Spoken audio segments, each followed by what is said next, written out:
Hello, আমি রায়া।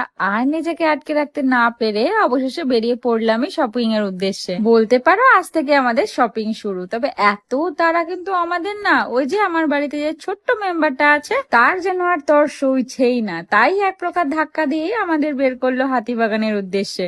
এসেই তো ওদের এত সুন্দর সুন্দর জামা দেখে এটাই মনে হচ্ছিল সব যদি ওদের জন্য নিয়ে যেতে পারতাম তবে কিনা ভালো হতো। তবে অনেক বাছাবাছির পর নিজের মতো ড্রেস কিনলাম, তবে আমার মনটাও যেন আর মানতে চাইলো না। আমিও দুই একটা প্রতিদেবের থেকে নিয়ে এবছরের মতন খাতাটা খুলেই ফেললাম। বেশ ভালোই আনন্দ করতে করতে বাড়ির পথে রওনা তো দিয়েছিলাম, হঠাৎ রাস্তায় গনু দাদার সাথে দেখা। সে তো আর আমাদের বাড়ি যেতে দিল না, একবারে টেনে হিচড়ে তার সাথে নিয়ে গেল গঙ্গার পাড়ে। তবে আসছে বছর আবার দেখা হবে এই আশা নিয়েই গনু দাদাকে এবছরের মতো বিদায় জানালাম।